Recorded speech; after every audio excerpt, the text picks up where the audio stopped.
momento. Porque também o arrebatamento da igreja vai começar a qualquer momento. Uma das coisas que nos mostram que o arrebatamento está prestes a acontecer, fora todos aqueles sinais que o Senhor Jesus falou, né? Que você já ouviu. Jesus falou que nos últimos tempos haveriam guerras, rumores de guerras, fomes, terremotos, pestes, nação contra nação, reino contra reino, violência, falta de amor, iniquidade se multiplicando. Ele falou de vários sinais, surgimento de falsos profetas. Ele descreveu o nosso tempo, terremotos em vários lugares, catástrofes. Ele descreveu tudo isso e tudo está acontecendo. Mas existe um sinal muito forte, que mostra que o tempo é este.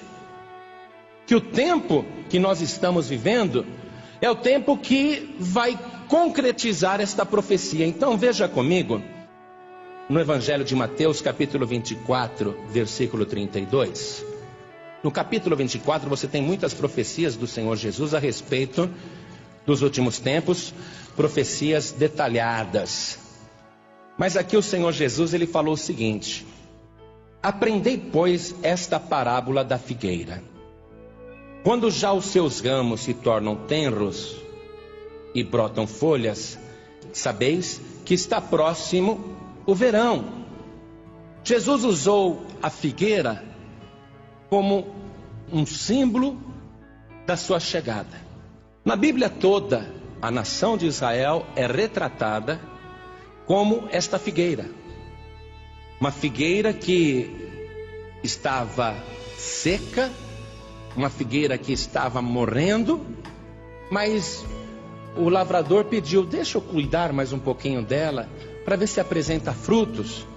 E se não apresentar, depois a gente arranca. Então, Israel representa esta figueira.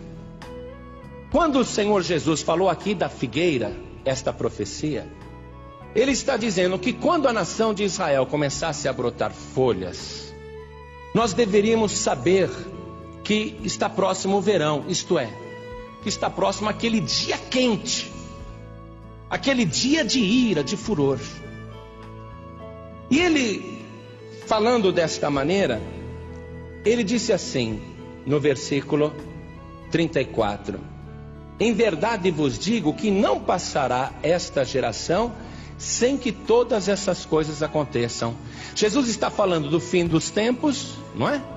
Ele está falando da sua volta. Ele fala da figueira, quando a figueira começar a brotar folhas e quando começar a brotar ramos, então sabeis que está próximo o verão. Então, quando que a figueira que estava seca, aparentemente morta mesmo, porque Israel é um país milenar, porém num período da sua história, depois que eles rejeitaram Jesus, depois que Jerusalém foi destruída no ano 70 da nossa era, este povo foi disperso no mundo inteiro. As 12 tribos de Israel deixaram de ser 12 tribos para ser apenas a tribo dos judeus. E os judeus foram espalhados por todo o mundo. E nos anos que vieram, os judeus perderam a identidade como nação. A figueira foi desfolhada. Até o idioma hebraico foi perdido no tempo.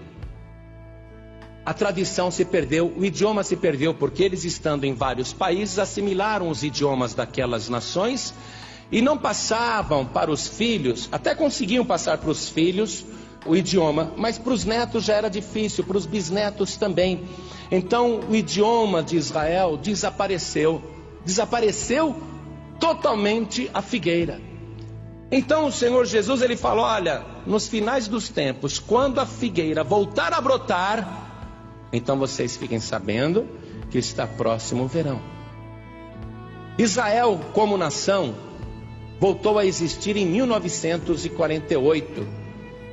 E a primeira família de judeus que foi lá para as ruínas da Terra Santa, para aquele deserto, lá era um deserto muito grande, eles resolveram ressuscitar o idioma hebraico. E em casa só falavam hebraico com os filhos, para que os filhos voltassem a aprender o idioma dos antepassados.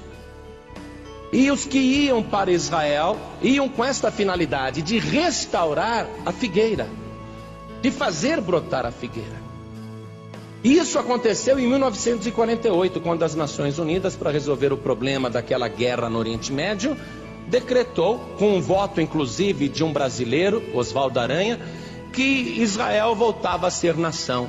Então a figueira voltou a brotar em 1948. E o Senhor Jesus disse assim: olha, em verdade vos digo que não passará esta geração sem que todas essas coisas aconteçam. Que geração? Jesus está se referindo à figueira e à geração da figueira. Quando a figueira começasse a brotar novamente, ali tinha início de uma geração. E esta geração seria a última. E o Senhor Jesus disse: não passará a geração da figueira até que todas estas coisas aconteçam. Existem controvérsias sobre o tempo de uma geração, mas o mais provável é o que o próprio Deus diz na sua palavra sobre o tempo de uma geração. Então vamos ver ali o Salmo 90, versículo 10. Qual seria o tempo de uma geração? Para que a gente possa ter uma ideia, Jesus disse: na verdade não passará esta geração sem que todas essas coisas aconteçam. Então, diz assim: a duração da nossa vida é de 70 anos. E se alguns, pela sua robustez, chegam a 80 anos, o melhor deles é canseira e enfado, pois passa rapidamente e nós voamos. Quer dizer que a duração da nossa vida, ou de uma geração, é de 70 anos. Exagerando-se, 80 anos. Então a geração da figueira, ela brotou em 1948, com a recriação do Estado de Israel. A figueira foi novamente cultivada, começou novamente a produzir os seus ramos, se tornaram tenros, brotaram folhas. E Jesus disse: quando isto acontecer, olha aqui, ó, ele fala assim, no versículo 33, igualmente, quando virdes todas essas coisas, sabei que ele está próximo às portas. Se não vai passar a geração da figueira sem que todas essas coisas aconteçam, quer dizer que não precisa necessariamente se cumprir 70 anos depois que a figueira começou a brotar, ou 80 anos depois que a figueira começou a produzir ramos ou folhas. Porque Jesus disse: não passará esta geração sem que estas coisas aconteçam. Quer dizer que não vai se esperar final de 70 ou 80 anos. E a palavra do Senhor Jesus foi enfática. Ele falou: olha, igualmente, quer dizer, do mesmo modo. Quando vocês virem isso, vai acontecer igual com a terra, vai acontecer igual com a igreja. Igualmente, quando virdes todas essas coisas, sabei que ele está próximo às portas. Ele quem? O Senhor Jesus. Ele quem? Também o anticristo.